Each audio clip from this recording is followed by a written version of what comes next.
हाय बच्चों, कैसे हो। आशा करता हूं कि आप अपने घर पर कुशल मंगल होंगे।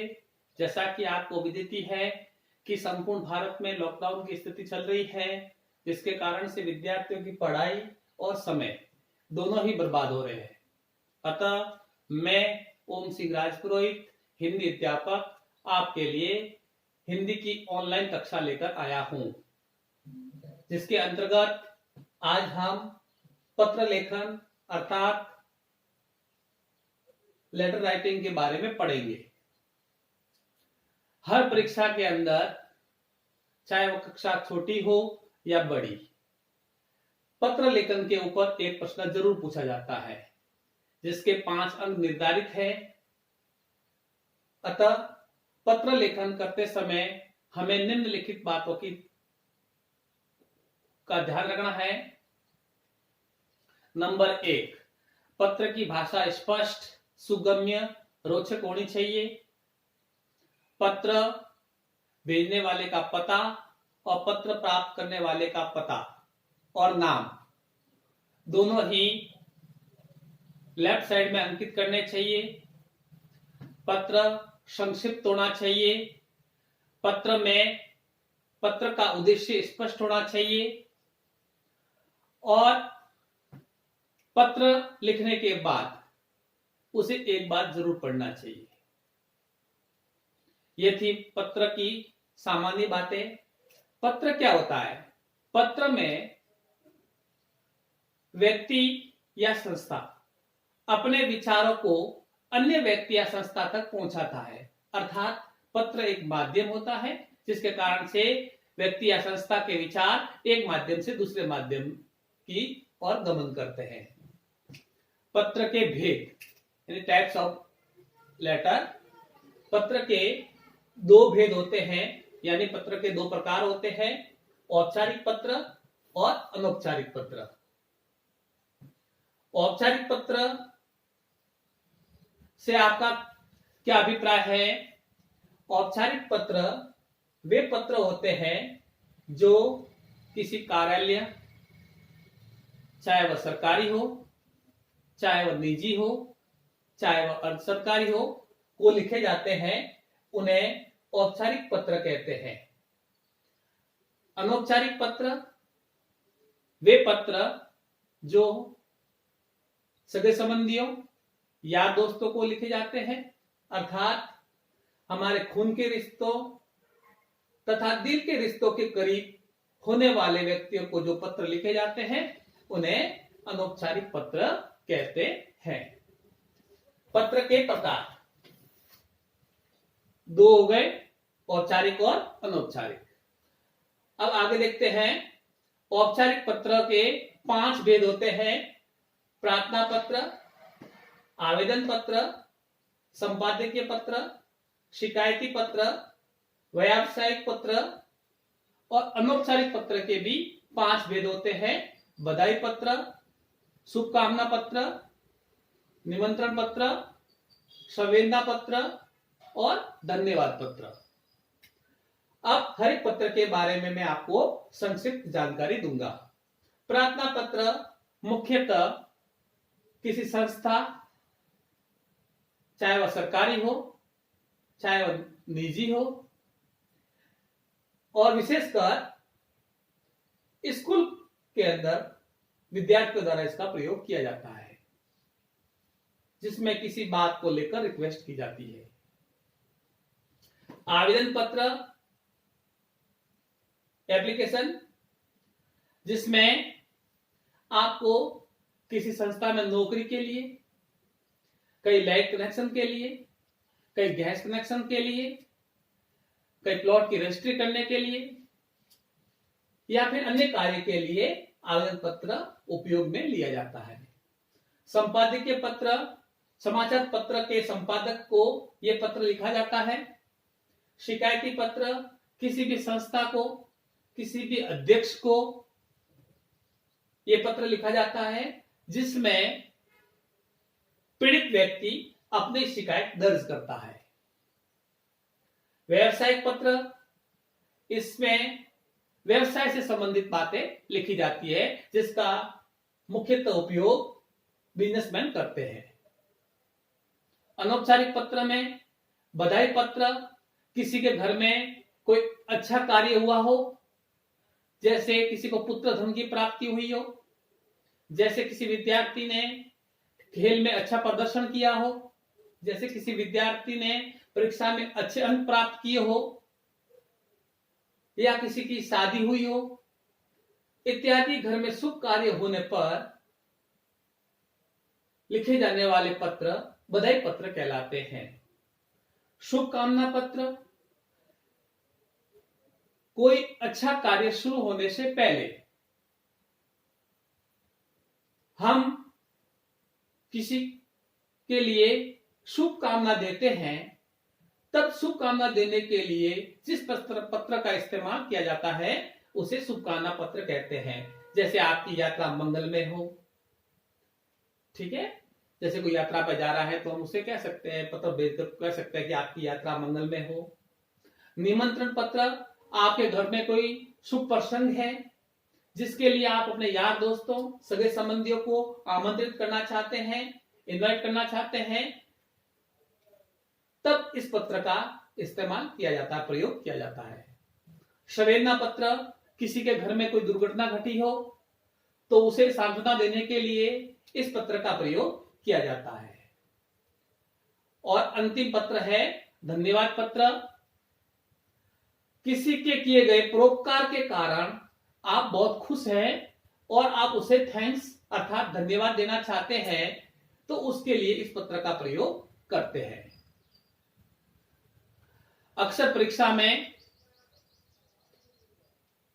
पत्र लेखन के ऊपर एक प्रश्न आता है जिसके 5 अंक निर्धारित हैं, लेकिन किसी भी प्रश्न में, किसी भी परीक्षा में, किसी भी प्रश्न के अंतर्गत यह उल्लेख नहीं होता है कि पत्र आपको औपचारिक लिखना है या अनौपचारिक लिखना है।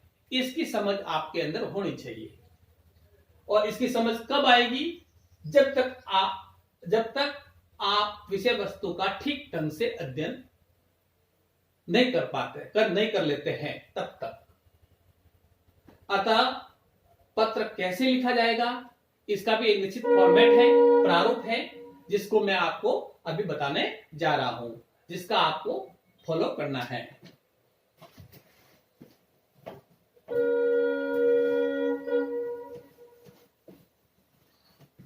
पत्र का प्रारूप, इसके 5 खंड होते हैं।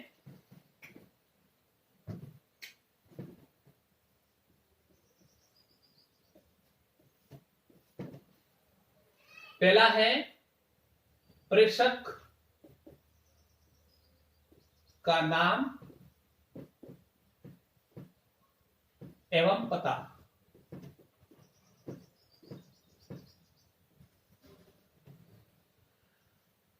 दूसरा है प्रापक, उसके ठीक नीचे दिनांक लिखी जाती है, उसके ठीक नीचे प्रापक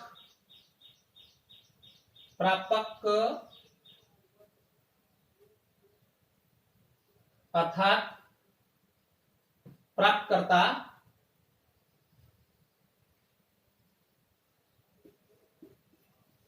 का नाम व पता। उसके बाद विषय, उसके बाद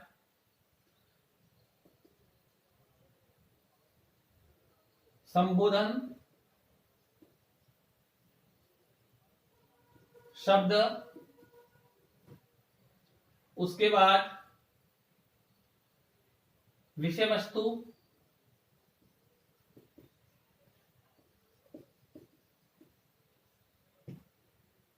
पत्र का अंत,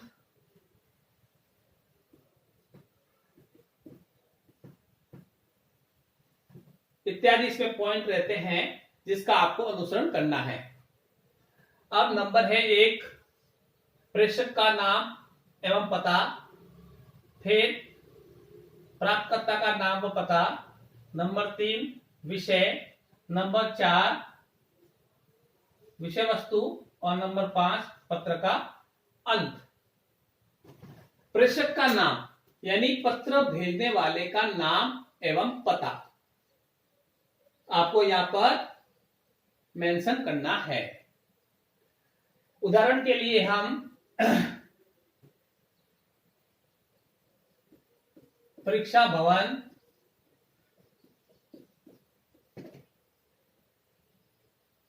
अजमेर 12/0/017 यानी अगर विद्यार्थी पत्र लिख रहा है तो परीक्षा भवन अजमेर 12/0/017 का प्रयोग करेगा। और अगर आम आदमी पत्र लिख रहा है तो यहां पर वो अपना संपूर्ण पोस्टल एड्रेस अंकित करेगा। ठीक उसके नीचे दिनांक अंकित की जाती है। जिस दिन पत्र लिखा जाए उस दिन की तारीख यहां पर अंकित की जाती है। तारीख लिखने का तरीका जैसे 4 अप्रैल 2020 उदाहरण के लिए। फिर प्राप्तकर्ता का नाम तथा पता, जिसको पत्र लिखा जा रहा है उसका नाम तथा उसके पद का नाम और उसका पता यहां पर अंकित किया जाता है। उदाहरण के लिए जैसे कि आप अपने प्रधानाचार्य को पत्र लिख रहे हैं तो यहां पर प्रधानाचार्य महोदय, राजकीय उच्च माध्यमिक विद्यालय अजमेर, और उसके बाद विषय पर विशेष ध्यान रखना है कि पत्र का विषय कभी भी पूर्ण वाक्य नहीं होता है। विषय जितना छोटा होगा उतना ही अधिक प्रभावशाली होगा और आकर्षक होगा। फिर संबोधन शब्द के लिए आप यूज कर सकते हैं महोदय, आदरणीय,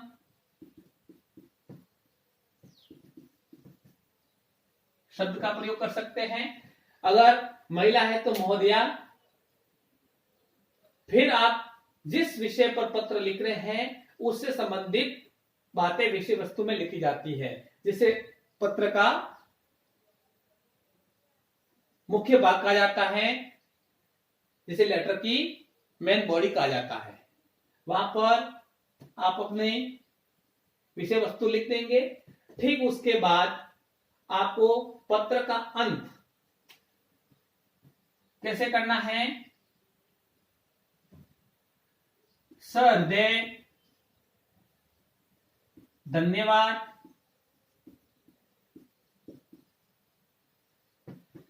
उसके बाद आप शब्द का प्रयोग कर सकते हैं प्रार्थी, शिष्य, आज्ञाकारी,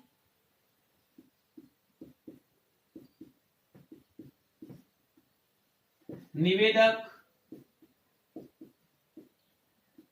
भवदीय इत्यादि। अगर कोई लड़की लिख रही है तो प्रार्थिनी, शिष्या, आज्ञाकारिणी, निवेदिका, भवदीया शब्द का प्रयोग करेगी। और लड़का लिख रहा है तो फीमेल लिख रहा है तो इन शब्दों का प्रयोग करेगा। और उसके ठीक नीचे आपको अपना नाम अर्थात क, ख और ग अंकित करना है। अगर विद्यार्थी लिख रहा है तो क, ख, ग लिखेगा, और अगर कोई आम आदमी लिख रहा है तो वो अपना नाम अंकित करेगा। विद्यार्थी अनुक्रमांक लिखेंगे। अनुक्रमांक जो भी है, जैसे आपका अनुक्रमांक है 34, फिर कक्षा 10 सेक्शन ए है तो इस प्रकार आप लेटर लिखेंगे। अब परीक्षा में चाहे कोई भी प्रश्न आ जाए, सर्वप्रथम आपको पत्र की पहचान करनी है कि पत्र औपचारिक है या अनौपचारिक है। ठीक उसके बाद आपको कौन से विषय पर पत्र लिखना है ये डिसाइड करना है, और उसके बाद इस प्रारूप का प्रयोग करते हुए आपको अपना लेटर लिखना है। पत्र के 5 पार्ट होते हैं, हर एक पार्ट का एक अंक निर्धारित है। अगर आपकी विषय वस्तु सही है, अगर आपने प्रारूप का सही इस्तेमाल किया है, तो आपको 5 में से 5 अंक भी मिल सकते हैं। इसलिए कई लोगों को पत्र लिखना नहीं आता है क्योंकि उन्हें उचित प्रारूप पता नहीं होता। अतः आपको उचित विषय पर उपयुक्त लेटर लिखना है। आशा करता हूं कि आपको आज का विषय समझ में आया होगा। इसके बाद आपको एक वर्कशीट मिलेगी जिसका अभ्यास आपको घर पर ही करना है, और स्कूल खुलने के बाद आप हमारे पास चेक कराएंगे। धन्यवाद।